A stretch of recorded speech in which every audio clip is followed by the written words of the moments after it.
everyone. Welcome to Sign1News Live Virtual Chat. I'm Martha Anger. Today's show may take you back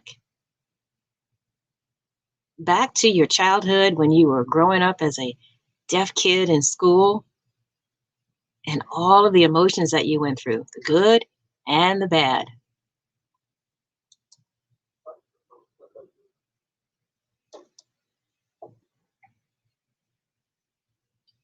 I had an intimate, honest, and revealing chat with the creators and stars of the new Apple TV Plus animated series Elodefo, and their personal stories may bring up personal memories for you too. So get ready to share. But first, as always, let us know where you're watching from, what state, what country, and we'll give you a Rep Your City shout out right after these quick trending news stories.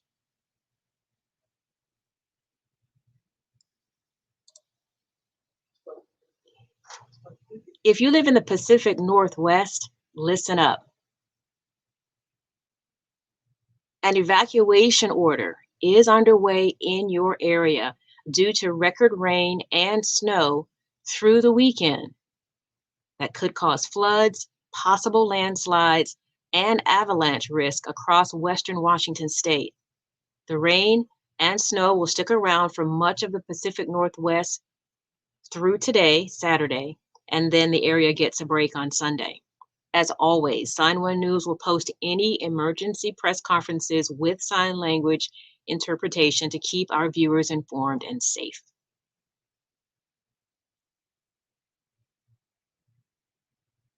When the Chicago teachers voted on Tuesday to teach virtually rather than in the classroom, that forced Chicago public schools, which wants in-person classes, to cancel classes Wednesday, Thursday, and Friday. The teachers want additional safety measures in school due to rising Omicron cases. But the city says proper COVID protocols are already in place. Now a group of parents are suing the Chicago Teachers Union, claiming they were on an illegal strike and they want them to return to in-person learning immediately. The lawsuit also seeks damages for lost income and the cost of childcare.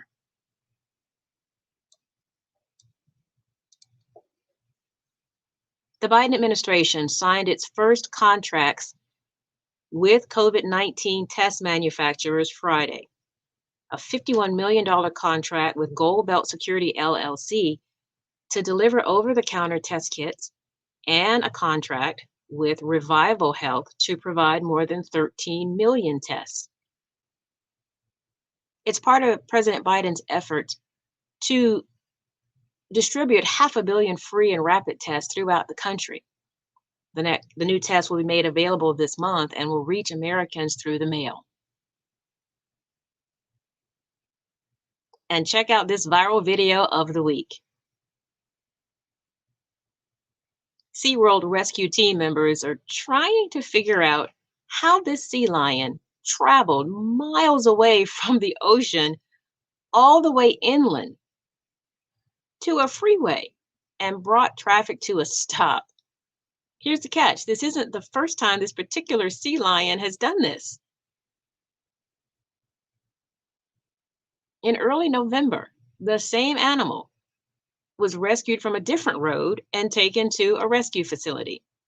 Officials say the sea lion has been showing up in odd situations and locations since then.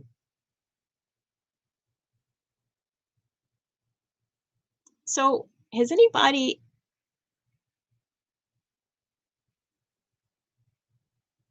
at SeaWorld considered the fact that this sea lion is smarter than they think?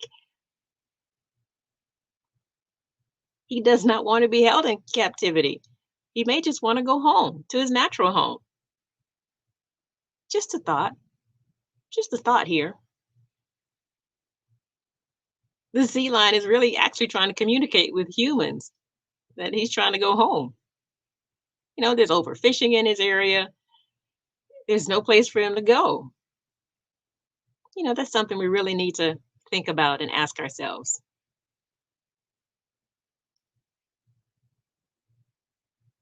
All right, well, let me check in with my executive producer to see what cities are being represented in the show today. Karen, Portland, Oregon. All right. Welcome. Hello, Cincinnati, Ohio.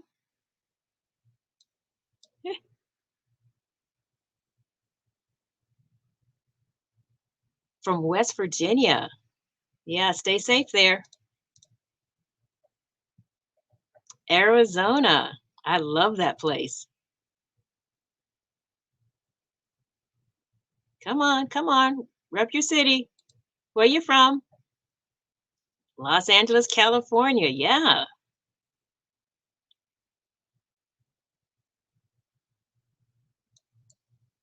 Okay. Have you checked out Apple TV Plus's new animated series, Elodefo? Hmm? Have you checked it out on Apple TV Plus?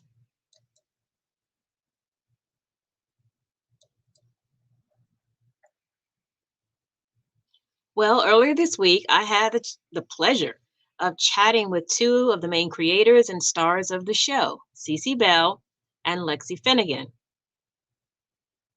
Oh, it was a fascinating conversation. And, we'd love to hear your thoughts on it. Okay? Check it out.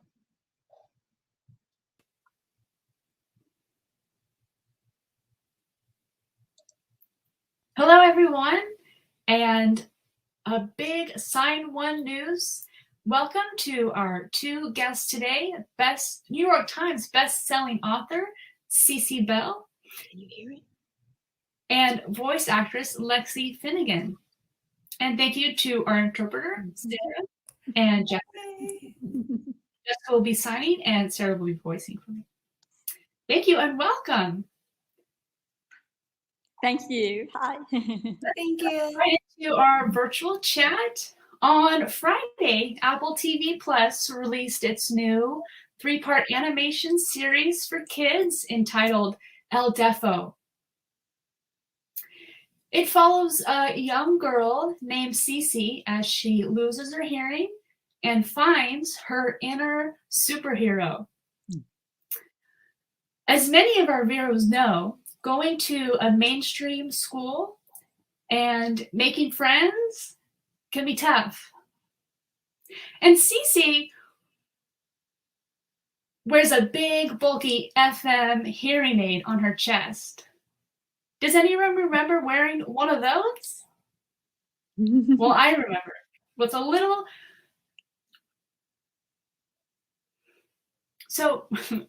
bit of help from her alter ego, Elodefo, Cece learns to embrace what makes her extraordinary. Here's a short clip from the series. Eep, boop. Hello? Do you think my hearing aids make me look funny? I don't see a problem. Are you deaf? I gotta follow my own path. You can call me Elodefo. Oh no! Prepare for a monstrous makeover, my deaf friend. Stop!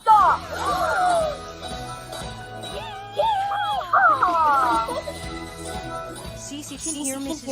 Singleman all over the school. Wow, that's impressive. Where is Mrs. Singleman now? She just flushed. Oh my god. Mrs. Singleman is coming. Go back to your seats. That was awesome. You're a hero. I am Elodefo. Deafo.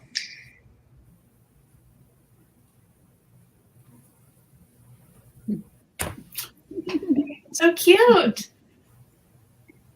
I've watched the previews. I feel like I can relate on a certain level. I did grow up signing as a deaf person, but our experiences are so similar. That's really neat. So I'm ready to hear from you, Cece. When you came up with the idea of Elodefo, where did you get the concept from? I got the whole idea from my real life. When I was very young, I was worried that other people were going to call me Deafo, which was sort of an insult. At least I thought it was. And I was so worried about that I decided to call myself Deafo so that I would be ready. And then I thought, well, why not make it sound even stronger? So I added the L to it, which is totally incorrect Spanish, but it sounds good. And I sort of went around calling myself that in my head.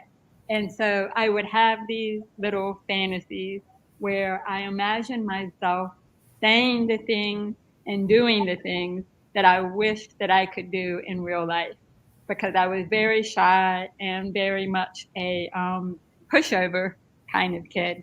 And so in my dreams, I was like, yeah, I can take on anything. But I was very different from that in real life. So that's kind of where the whole idea came from for the book. That's so cool. Now, both Lexi and Cece, you both grew up deaf. So I can understand why.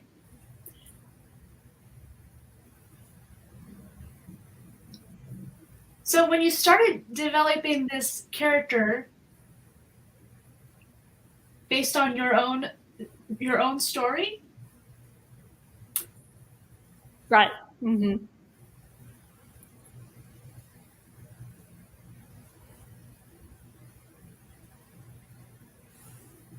I do have another question.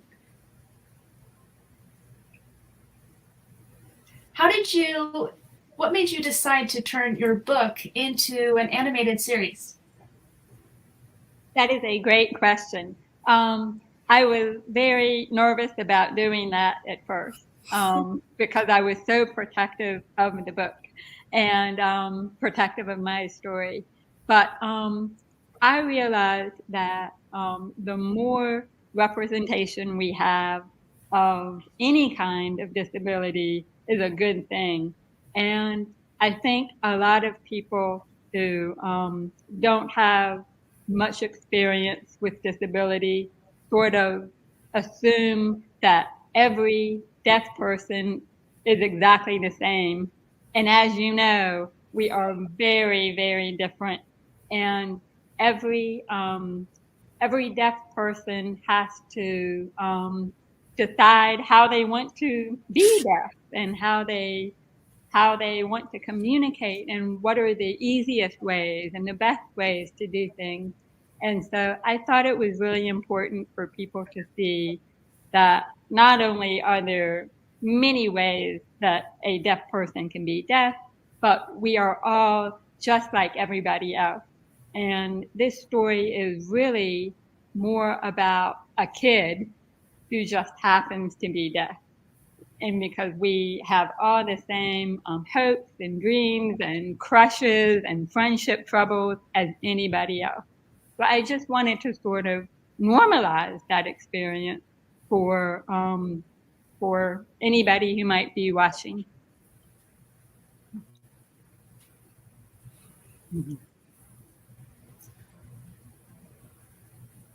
Yeah, that's exactly what we share in common with having a deaf background. Mm-hmm. Of course, I was mainstreamed and I did have a tough time making friends. I had to wear this big bulky FM and I hated it. And the teacher would always come up to me and, make adjustments. And I felt like I should be able to make the adjustments on my own. So I preferred using hearing aids. But you're right. As a deaf person, we don't have one singular experience. We all have our unique experience, whether it be we grew up mainstreamed, our families sign, our families don't sign.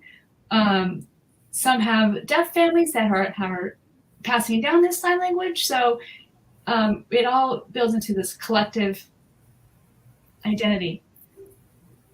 So great. That's so cool.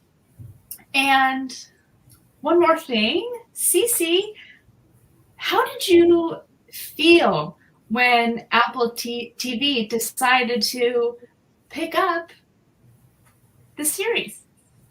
I was really surprised, very surprised. I knew that the book was very well received, but I never in a million years would have imagined that this particular story would end up on television. And I love TV. I mean, I love TV so much. So to be a part of that world is really exciting. It was really neat. Yeah, I can relate. As a filmmaker myself, I can understand that type of excitement totally. It's big, and there's so much possibility, and the world needs to know that deaf is not one thing, and it's not just, and disabled is not one thing. We all have our own experiences. So I'm really excited to see that Apple TV picked it up. So now, Lexi, look forward to chatting with you. So when they started production, did you have to audition for the voice role? And if you did have to audition, what was that like? Well, I did have to audition. As a deaf person. So I did have to audition. So first, my mom got an email from University of Miami. And my mom was like, you should try to audition. And we just tried it. And my sister recorded it. And I was able to meet the director, Jilly. And it was so cool. We talked about books that we like to read. It was like amazing. And somehow I'm so thankful that I actually got to be the main role.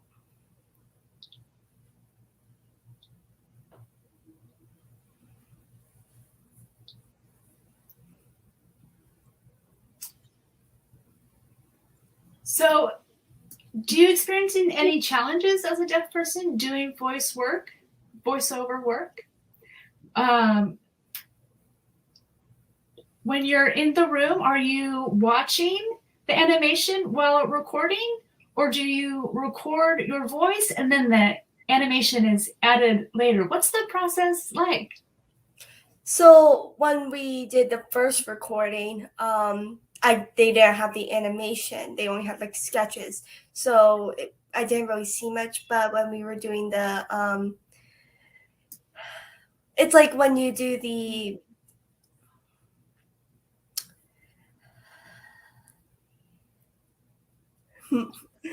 it's like when you the Foley, like the sound effects. It's like when you have the animation, but you have to do the, you have to record some things. That's when they had the animation. I had the voice, and that was the hardest part, I believe, because you have to time it right. Yeah. But it was so cool because I actually got to learn about the sound engineers, like what they do for their job, and and it was so cool to like go past beyond my potential to be able to use my voice to help inspire others. Yes. Exactly. And you are inspiring because you are, as a deaf voiceover actress, you're showing your voice as a deaf person. And maybe it's not completely perfect. You might have a bit of a deaf accent. So I can relate to you learning about sound engineering. As a filmmaker myself, my favorite part about sound, my favorite thing to do concerning sound and deaf acting, our receptive skills are so powerful. When I'm watching animation and I'm copying their accents and making noise with them, it can be a huge challenge doing that without any visual cues. So hats off to you, Lexi, for that work.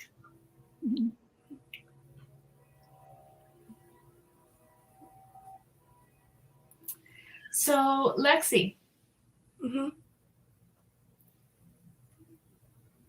when you're doing the voice acting, can you personally relate to any of the storylines in the series? I can, part of it, because I'm not going to try to spoil anything. So, but like in the trailer, you saw how Cece says she just flushed. That happened to me so many times in elementary school. Yes. And I always heard the teacher always forgot to mute the microphone. So I would always hear the flushing. Or sometimes the teacher would forget to mute and I would hear their conversation. But I can also relate to her, Cece, worrying about her friendships, because I worry about a lot of things because I'm a worrier. And I try to like not worry, but that's just how I worry. Me too. Yeah, I understand. I think that's normal.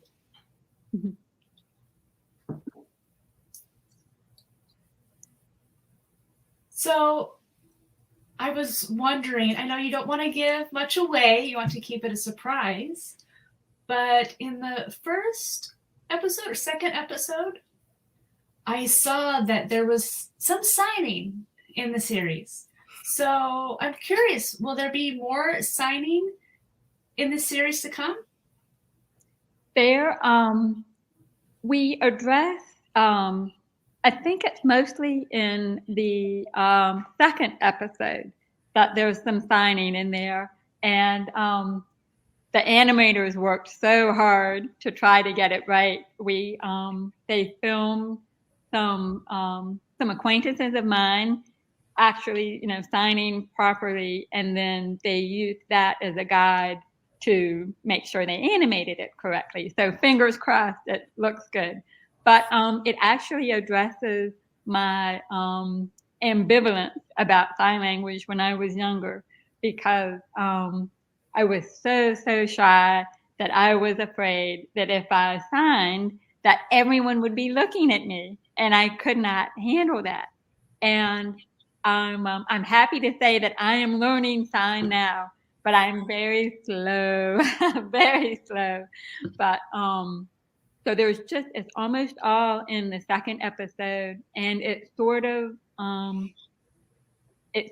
ends on an ambivalent note, like sort of with regret. Why do I even care what other people think? I mean, I shouldn't be worried about other people, but I was. And so that was kid me. Adult me has a much more, I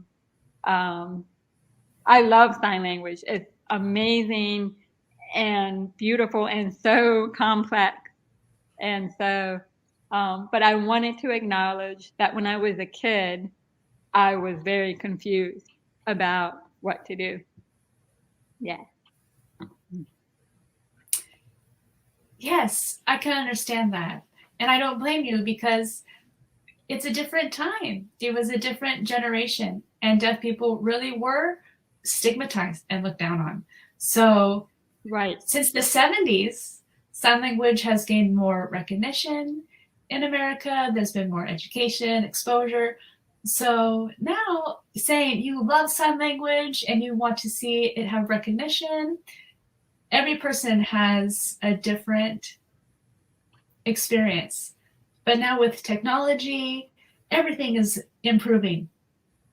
And like you say, with regret, it's important that you just embrace that pride, that identity. Right.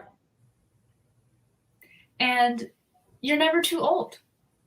So I understand that trepidation about being seen signing, but at the same time, these days, you can see kids these days, they are so proud of their identity and their language.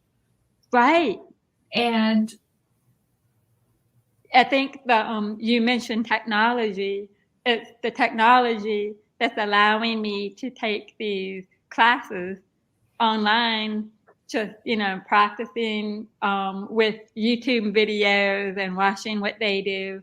And especially with COVID making it hard to get together, you can still learn a lot of things online. And so that's been really exciting for somebody like me who I don't want to mess up, that little perfectionist in me. And so I can just practice in my house and watch my little sign language videos. And it's really neat.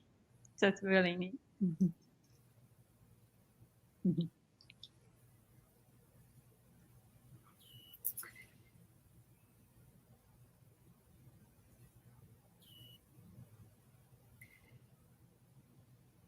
And now, speaking of having friends who sign and having the animators use your friends who sign as models, Cece, did you have a deaf consultant during any time of the production?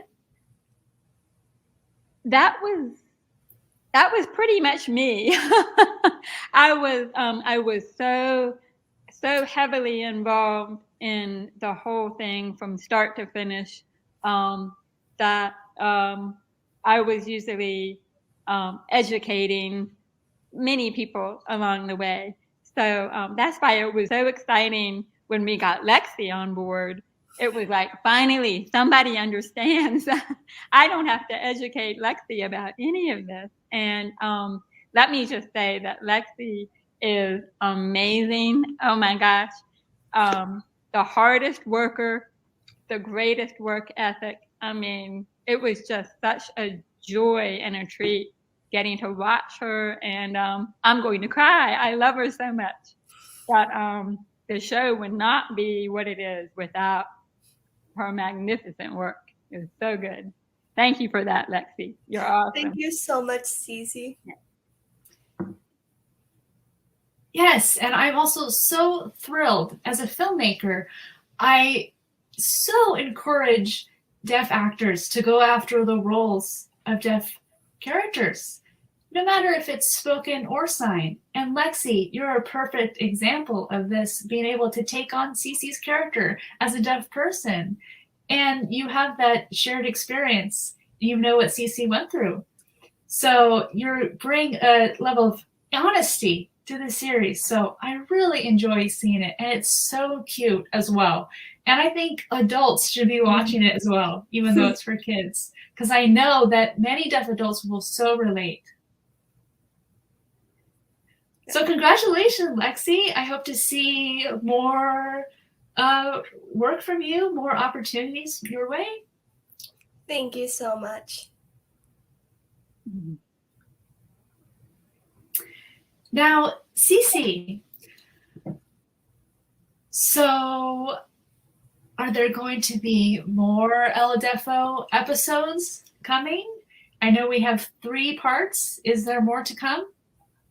Well, I'm not really supposed to say anything one way or the other, but we do really Okay, lips sealed. You will enjoy this little 3-episode nugget. I'm trying to think of the right word for it. Just we're so proud of what we've made, and yeah. So I hope that everybody will enjoy what we've got. Mm-hmm. Yes, I hope so too.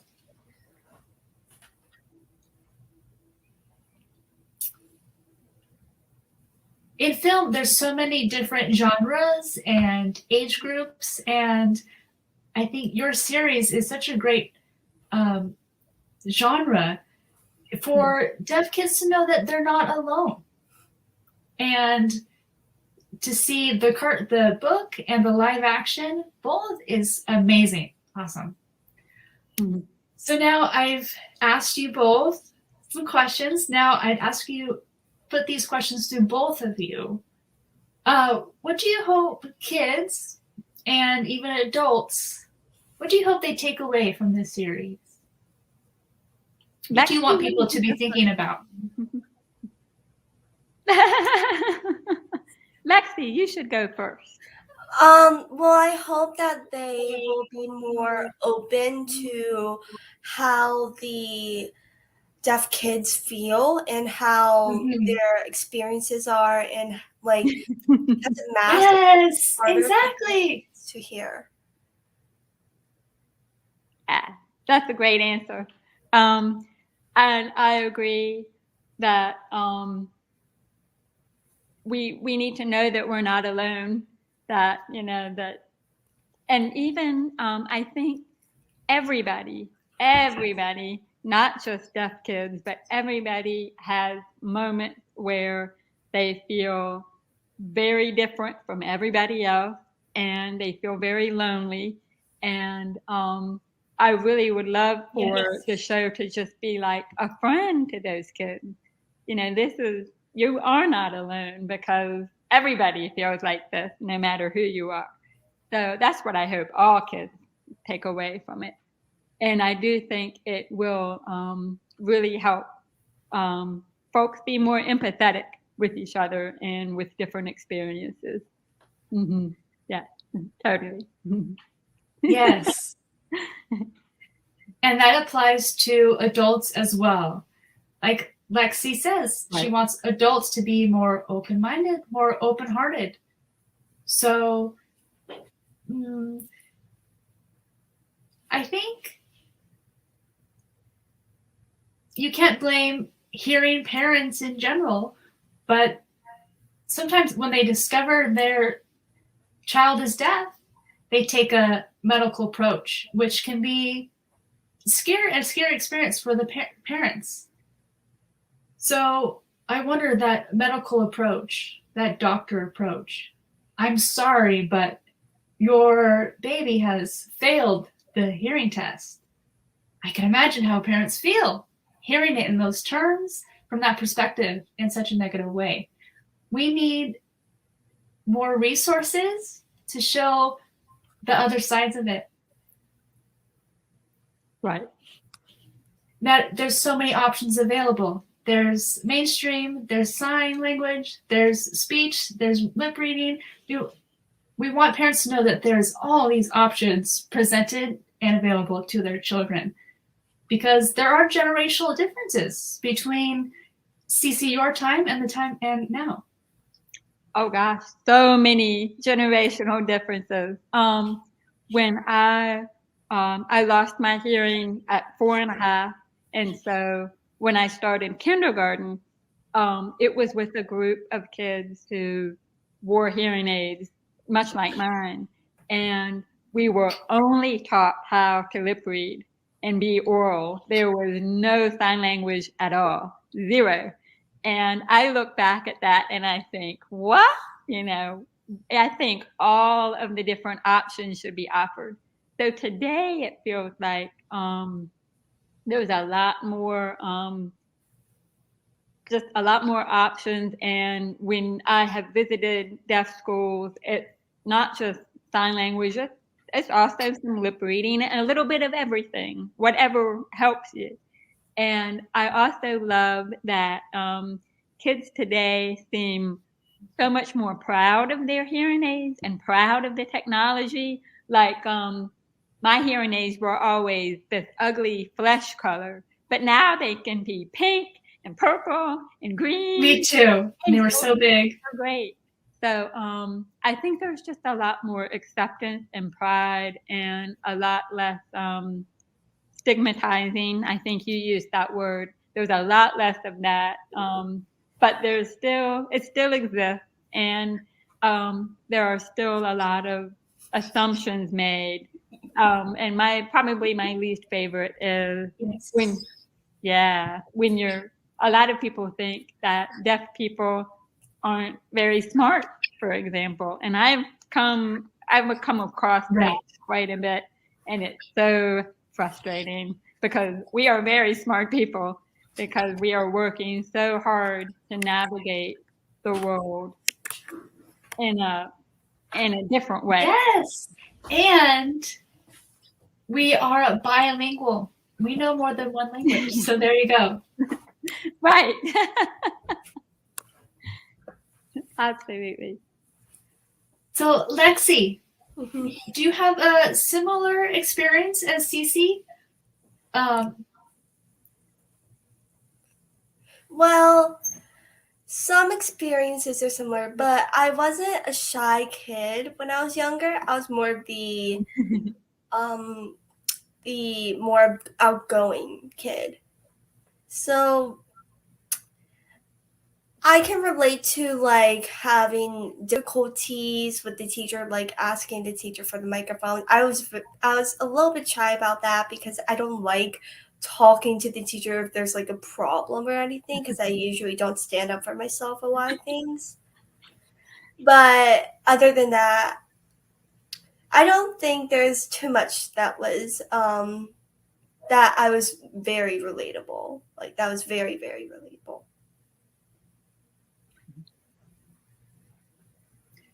Yes, because of generational differences.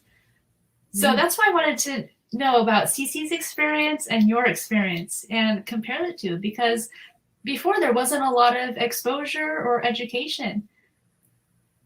And now deaf adults grow up and they realize all of these options could have been made available. So it's good to educate hearing parents that they do have these options. Right. Great. I also think that technology, especially today, technology is cool.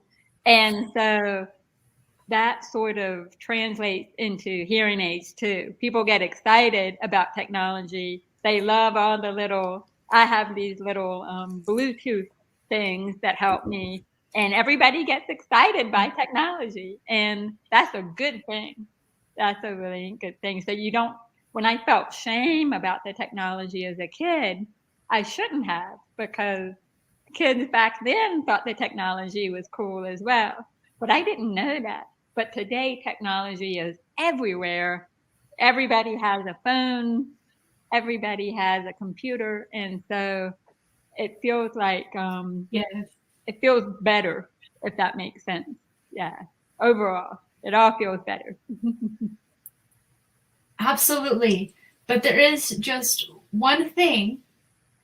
Now with technology, adults become more isolated. And I don't see kids playing outside these days. When I was a kid, kids were outside all day. So there is some pros and cons there. But technology is very helpful, and it helps deaf people stay connected and not be so alone. So there is always those pros and cons there. So it's interesting. I wanted to share a little bit of my experience. I did grow up with an FM system on my chest and then hearing aids. And I grew up using SimCom and going to speech therapy. And then I joined a deaf residential school at 11, and I was in total culture shock. And I was actually bullied, even though as a deaf person, I was bullied because I came into the deaf residential environment, SimComming, and I had to really evaluate my identity when I got there. And I stopped SimComming, I stopped using my voice, and I decided I didn't need to use hearing aids anymore. That was about the time I was 14. But my family, they didn't mean any harm, but they always thought that hearing aids were helpful. And my dad would be like, how am I supposed to call you if you're not going to use your hearing aids? And I was like, well, Dad, if you want to call me, you're going to have to walk over to me and tap my shoulder. And so it was an adjustment since then. But watching your cartoon, it brings me back to when I was young, and I can relate to that experience of working with teachers, having to ask them to wear their microphone, with so much going on. And now these days, kids got hearing aids with Bluetooth and all this. I didn't have anything like that when I was a kid. I had to replace my batteries. Can you imagine? And your hearing aids, the battery goes dead, it starts making noise, all of these things. So technology really has changed. Is there anything either of you want to add to the discussion before we wrap up? No? Stephanie? Well, I think this has just been wonderful, and it's been such a treat meeting you. And maybe next time we meet, I will be a little more fluent in sign. I would love that. I need to practice. Yes. Yes, you will.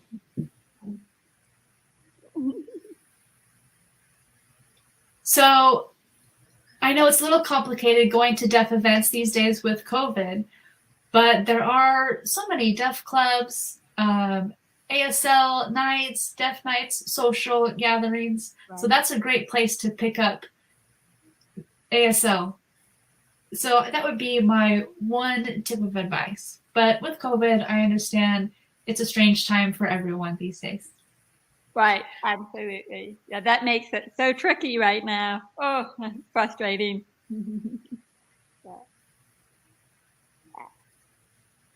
Yes, I understand your pain as well. So,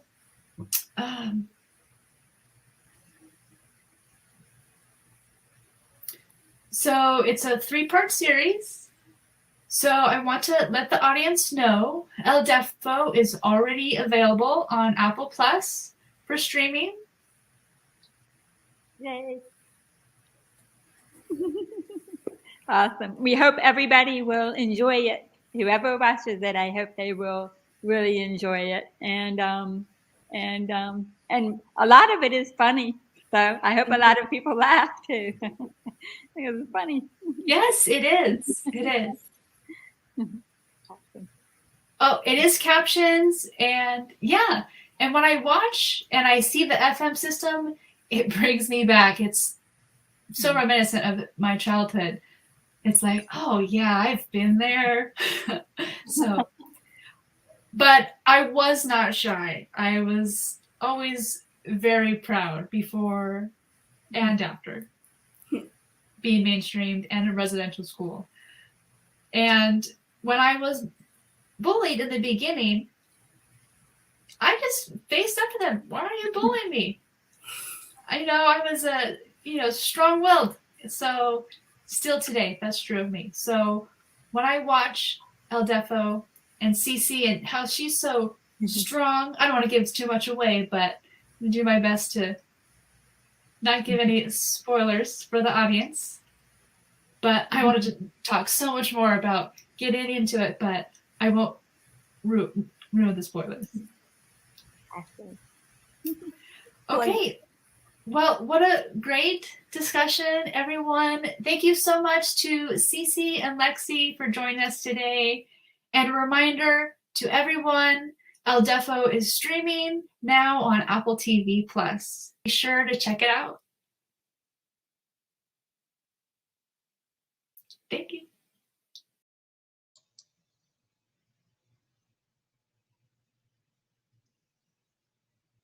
Now let's see what some of you are saying in the chat right here.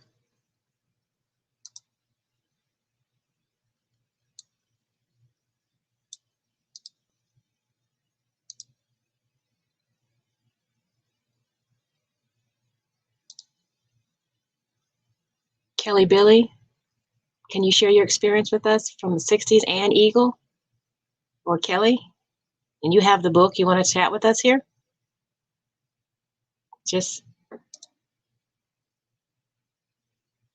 You want to share your story and your experience? Go ahead, you want to share?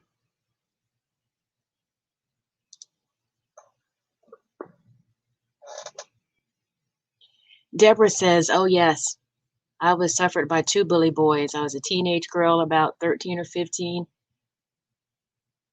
Myself as well.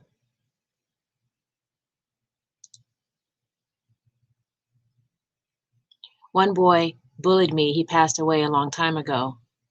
And then another boy is in prison for life. No parole. I guess that's karma.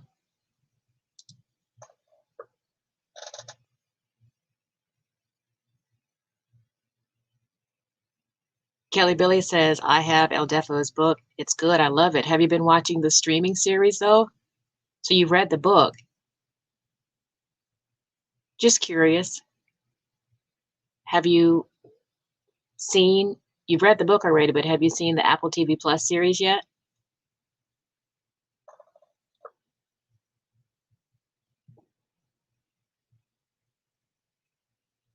Just curious, can you relate to CeCe's experience?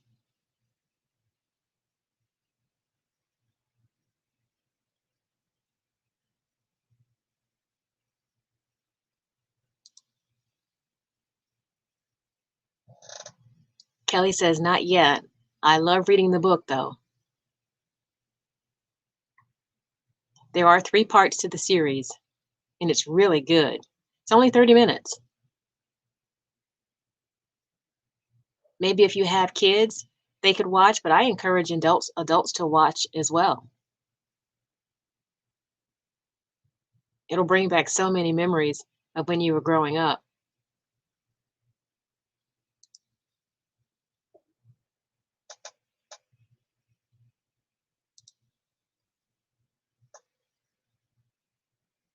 Deborah says, no, I haven't watched Elodefo yet. It's on Apple TV right now, if you have a subscription.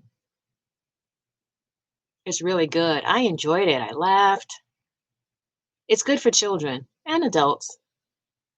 You know, become more open-minded and compassionate.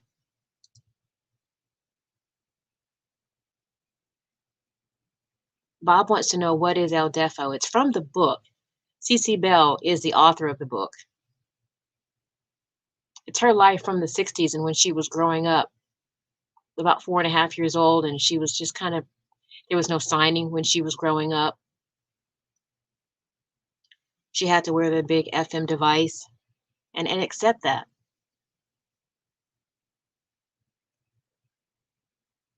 And so she created this superhero inside.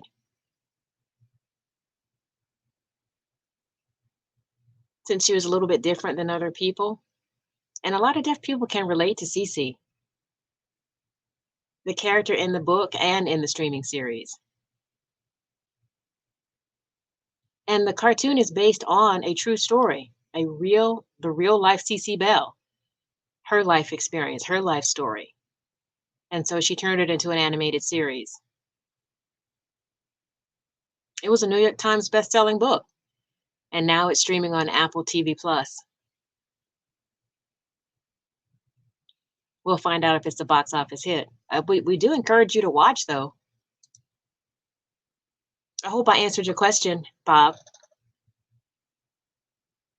Deborah says, okay, no problem. My pleasure.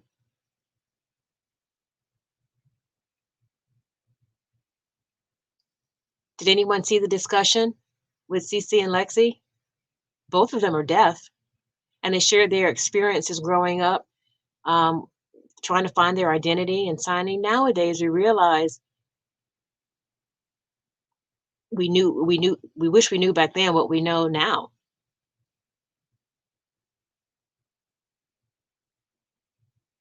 Deaf people are going to be here forever. They need to recognize that we exist. Times have changed. Technology, has provided more exposure for the deaf community. We've got a long way to go, just taking baby steps so that people can become aware. And Bob says, yes, I was a child. I went to the Florida School for the Deafblind and Maryland. And I used to wear Elodefo. There is a different color battery for teachers at Maryland School for the Deaf. Is that what you mean? The FM box had different colors, Bob? I remember using it in elementary school. I was a rebel at the time. Oh, I've got so many stories about my FM, but that's for another time.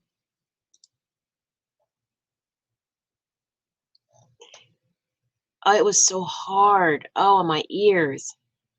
I prefer the hearing aid. It's a little bit softer. And now with technology, it's just, you got the Bluetooth. Can you imagine a Bluetooth during our time? You know, we had, I think it was, I forgot, lost, I just forgot. I would lose my batteries.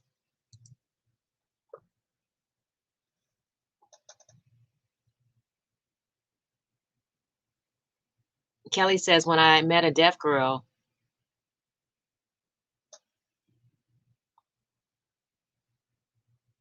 the deaf girl didn't know ASL, and I did. And so I want to teach her how to use ASL.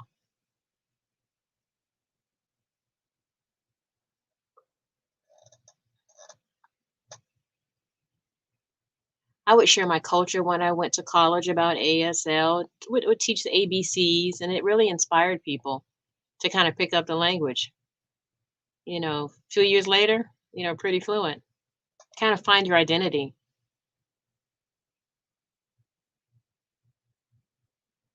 You know, there are a lot of people who have no identity, and so we want to welcome them.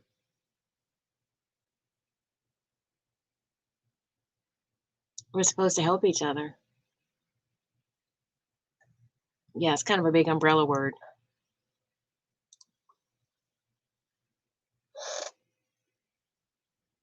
Any more comments about the book or the streaming series before we wrap it up?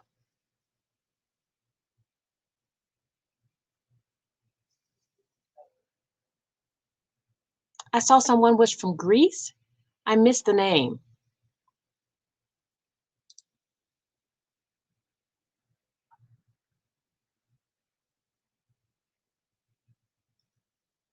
Will you want to share why you think this is an important theme?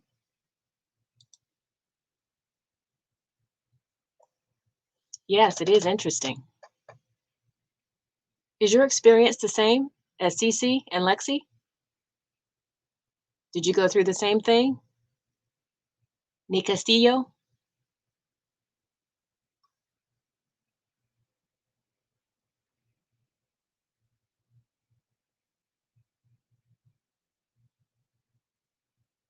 Okay. I guess we're all wrapped out with time. Time went by so fast. So let's start wrapping up. Great comments, everybody. Thank you so much. Oh, yes, it is very important for everyone, anyone. I agree with you. Okay. Yep. Go ahead and subscribe and watch Elodefo. It's already on Apple TV Plus.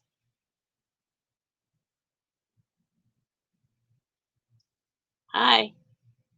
Hello from Greece, all the way overseas. You're welcome. You're welcome. LOL. Thank you, everyone. Okay, get ready.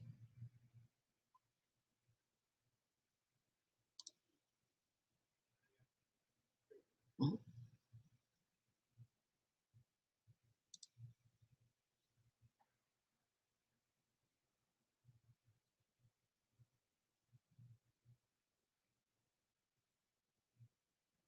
A quick reminder, Sign1News is partnering with the American Heart Association to offer our Sign1News viewers quick healthy tips every week. If there's a health topic you'd like more information about, just let us know and we'll see if we can get it into the show. This week's heart health tip, rethink your drink.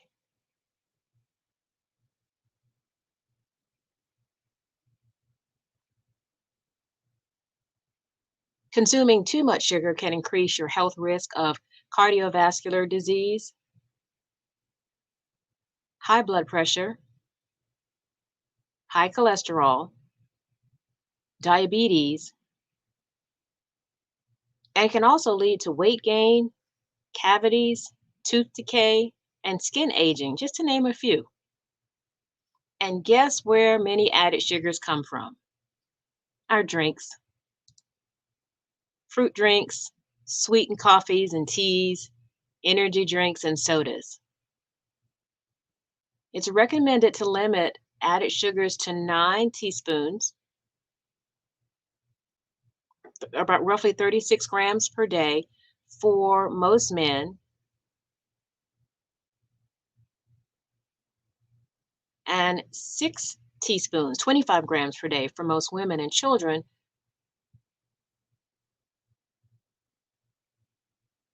over the age of 2. Now, here are some quick tips on how to switch to healthier drinks that can quench your thirst and still taste good.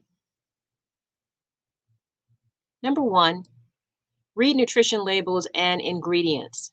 Try to avoid drinks with words like sucrose, glucose, maltose, dextrose.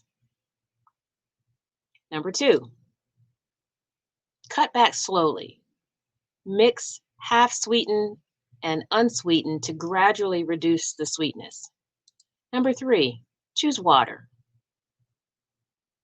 We know that can seem like a challenge for some, so try keeping a cup or bottle nearby, and you can add a slice of your favorite fruit for flavor. And number 4, sip a smoothie when you're in the mood for something sweet. And that is your American Heart Association Heart Health Tip of the Week. What a great discussion, everyone. Thank you, Cece and Lexi, for chatting with me this week. To our viewers, and of course, our loyal app subscribers who help make this broadcast happen. As always, we like to end each show with words of inspiration, words that will hopefully help you dream a little bigger, aim a little higher, and find the courage to be a little bolder. Today's quote comes from award-winning author Malebo Sefodi. She is also the founder of Lady Leader, a platform that allows women to just be. And the quote says, reinvent yourself over and over and over and over and over until you find home. There is no timeline for the soul. Be sure to join us next Saturday at 6 p.m. Eastern Time for another great live virtual chat. Have a wonderful weekend, everyone, and good night.